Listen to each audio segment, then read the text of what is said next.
के पूर्व चुनाव में जिस तरह से उम्मीदवार उतारे गए, उसकी टाइमिंग को लेकर सवाल हुए। तेजस्वी यादव यूरोप दौरे पर हैं, लेकिन इसी बीच आरजेडी ने बिना ज्यादा इंतजार किए रेखा गुप्ता के नाम का ऐलान कर दिया और ये चर्चा भी तेज हो गई कि अगर फैसला टलता है तो महागठबंधन के भीतर प्रशांत किशोर को समर्थन देने की मांग जो है वो तेज हो सकती है। और टिकट घोषित होते ही कांग्रेस की नाराजगी भी सामने आई, गठबंधन में खींचतान की चर्चा भी शुरू हुई। हालांकि आरजेडी की ओर से जल्दबाजी की वजह से कोई आधिकारिक अभी तक बयान नहीं आया है, पर अब इस फैसले के राजनीतिक मायने तलाशे जा रहे हैं। तेजस्वी यादव यूरोप में थे, फिर रेखा गुप्ता को टिकट देने की इतनी जल्दबाजी क्यों? क्या ये सिर्फ चुनावी रणनीति थी या प्रशांत किशोर को विपक्ष का चेहरा बनने से रोकने की एक तरह से बस कोशिश थी? सही कहा आपने। देखिए, प्रशांत किशोर जिस तरह से लड़ाई लड़ रहे हैं, जीत हार एक अलग बात है, मगर जिस तरह से वो एक तीसरा फ्रंट बनाते हुए दिख रहे हैं कि बिहार में अगर विपक्ष की भूमिका निभानी है तो तेजस्वी यादव को विपक्ष की भूमिका निभानी है, क्योंकि वो प्रतिपक्ष के नेता हैं और कम से कम 41 विधायकों के वो नेता है। मगर जिस तरह से प्रशांत किशोर भी दम मार रहे हैं, कहीं ना कहीं पर्सनालिटी कल्ट है, वॉर है कि कहीं और ये चीज तेजस्वी यादव में बहुत कूट कूट कर भरी हुई है कि मेरे सामने कुछ तीसरा पैदा ना हो।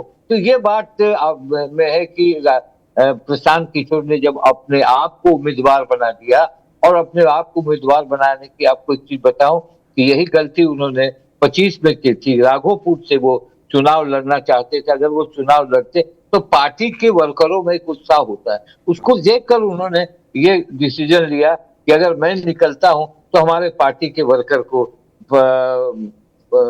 में उत्साह जगेगा। और जिस तरह से तेजस्वी यादव स्केप कर रहे हैं, कहीं ना कहीं लालू यादव चुप पड़े हुए हैं और उनकी मीसा भारती कुछ नहीं बोल रही है। वो कहीं ना कहीं लगता है कि क्या मसला है, और वो ये परिवार की चुप है।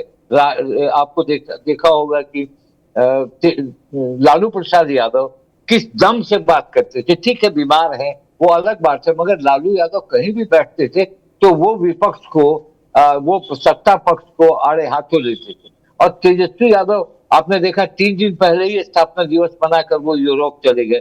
क्या है यूरोप जाने का मसला, क्या है वो समझ में नहीं आता है। और विपक्ष की भूमिका में कोई बड़ा बहुत बड़ा अटैक नहीं होता है पक्ष पर, और ये बात सवाल अब उठने लगे हैं और उनके अपने ही लोग उठा रहे हैं। आपने देखा जहानाबाद के एमपी, उन्होंने क्या कहा, पूछा गया कि रेखा गुप्ता कौन है तो मुझे नहीं पता। भाई वीरेंद्र के राग अलग हो रहे हैं। तो कहीं ना कहीं आप कुलबे को नहीं संभालेंगे और आपको विपक्ष की भूमिका निभाने के लिए दिया गया है और आपको विपक्ष के नेता की सारी सुविधाएं मिलती हैं, तो कम से कम विपक्ष का तो एक रोल होना चाहिए। और इस रोल में यही बात है कि प्रशांत किशोर हमसे आगे न बढ़ जाए, फलाने हमसे आगे न बढ़ जाए। कन्हैया कुमार को बिहार नहीं आने देने का आपने देखा होगा। उस वक्त कन्हैया कुमार को भी बेगूसराय से जब चुनाव 25 का हुआ तो कांग्रेस की पर कन्हैया कुमार भी नहीं आया, क्योंकि एक पर्सनालिटी वॉर चल रहा है। और तेजस्वी यादव समझते हैं कि मैं ही यहाँ का विपक्ष का नेता हूं, मेरे आगे कोई आगे न बढ़े। और इसको लेकर कांग्रेस में अब मंथन शुरू हुआ है। देखिए, जिस तरह से 25 के चुनाव में लोगों ने अपना चेहरा दिखाया, उस चेहरे में साफ दिख गया कि भाई अब आगे की रणनीति कांग्रेस की एक अलग रणनीति चल रही है, क्योंकि देश में ऐसी पॉलिटिक्स हो रही है जिससे लगता है कि छोटी पार्टियां जो हैं वो धीरे धीरे बड़ी पार्टियों में समा जाने की स्थिति में है। और आपने देखा होगा कि चाहे वो ममता बनर्जी हो, चाहे शरद पवार हो, चाहे उद्धव ठाकरे हो, तो कहीं ना कहीं एक नया पॉलिटिक्स आ रहा है और तेजस्वी उससे डर रहे हैं। तेजस्वी को लगता है कि कहीं मेरे पार्टी का भी कोई मसला न बने। तो ये बात तो ठीक है, और आपका ये सवाल बहुत जायज है कि पर्सनैलिटी वार है और उनको लगता है कि प्रशांत किशोर हमसे आगे बढ़कर लीड न दे। सर, डर तो आप कह रहे हैं कि तेजस्वी यादव को डर है, लेकिन आप देखिए कि बिहार के कितने मुद्दे ऐसे उठे। अब भरत तिवारी का इनकाउंटर हुआ, उसके अलावा भी कई चीजें बिहार में घटित होते रही और कोई भी ऐसी जगह पे जाके, उस स्पॉट पे जाके तेजस्वी यादव का कोई बयान नहीं आया। तेजस्वी यादव उनके परिवारों से नहीं मिले हैं। तेजस्वी यादव पटना में रहते हैं, पटना से बयान देते हैं, कोई भी अपना उनका बयान आता है। तो इस तरह से जो भी, चाहे पप्पू यादव हो या प्रशांत किशोर हो, जो भी लोग, चाहे पक्ष विपक्ष, कई तरह के, अशोक चौधरी भी गए वहां पे, भरत तिवारी की माँ से मुलाकात की उन्होंने भी। तो कई नेता ऐसे मिले हैं, लेकिन तेजस्वी यादव उस रूप में एक्टिव नहीं वहां पे नजर आ रहे हैं।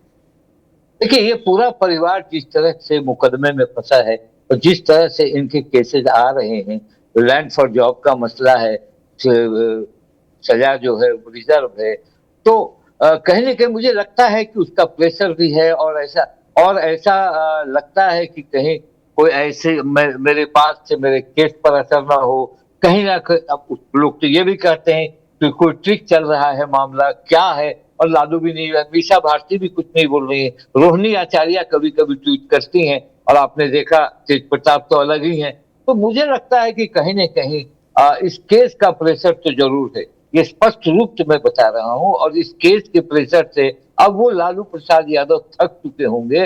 और इस परिवार को जिस तरह से अभी आपने देखा, घर छोड़ दिया उन्होंने,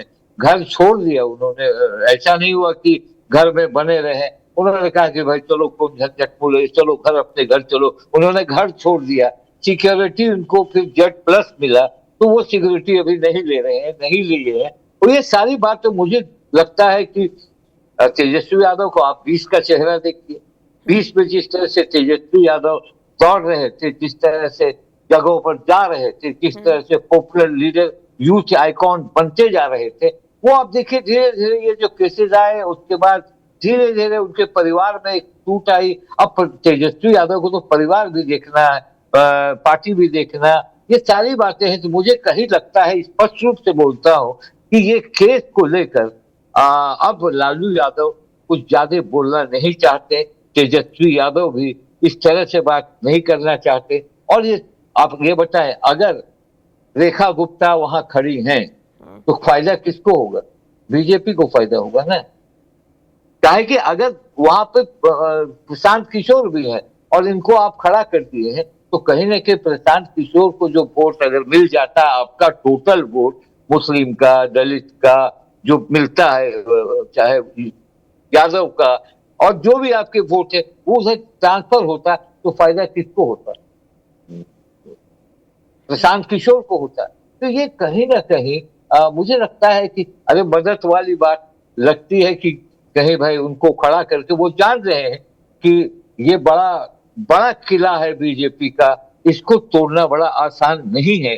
और मुझे लगता है कि प्रशांत किशोर जिस तरह से मूवमेंट कर रहे हैं और जिस तरह से डोर टू डोर कैंपेन शुरू कर दिए हैं, तो कहीं कोई ऐसी स्थिति ना बन जाए जो किला ढह जाए। वैसे आज आपने देखा होगा कि एनडीए और महागठबंधन का फर्क देखिए। आज एनडीए का जो उम्मीदवार का जो ये हुआ, नॉमिनेशन हुआ, उस मंच पर तमाम एनडीए के, इवन उपेंद्र कुशवाहा से लेके उमेश कुशवाहा, विजय चौधरी, सारे लोग इकट्ठे थे। तो ये दिखाता है कि कहीं ना कहीं आपके अंदर विरोध भी है, तो वो विरोध को हम जाहिर अपने में होने दे रहे हैं। और जहां और ये देखिए, महागठबंधन का रेखा गुप्ता के बारे में सुरेंद्र यादव बोल रहे हैं कि कौन है मैं नहीं जानता। तो आप इस परिस्थिति से समझिए कि कहां पर आप खड़े हैं और आपको किस तरह से जनता सपोर्ट करेगी। ये तो है नहीं, आप में एकता तो दिख नहीं रही, और रेखा गुप्ता खुद अकेले चुनाव प्रचार कर रही है। तो ये सवाल उठता है। और इस तरह से छोड़ देना, मैदान में बॉल देकर कप्तान बोला कि बॉल करो, ये नहीं बताया कि गुड लेंथ में करो या यॉर्कर मारो, ये कुछ नहीं, वो चले गए विदेश। तो कहीं ना कहीं ये सवाल खड़ा होता है, और उनके पार्टी में भी ये सवाल खड़ा हो रहा है कि आखिर ये पार्टी चलेगी कैसे। बिल्कुल, पार्टी में भी, गठबंधन में भी स्ट्रैटेजिकली आरजेडी, कांग्रेस दोनों जगह अभी फिलहाल स्थिति अच्छी नहीं है।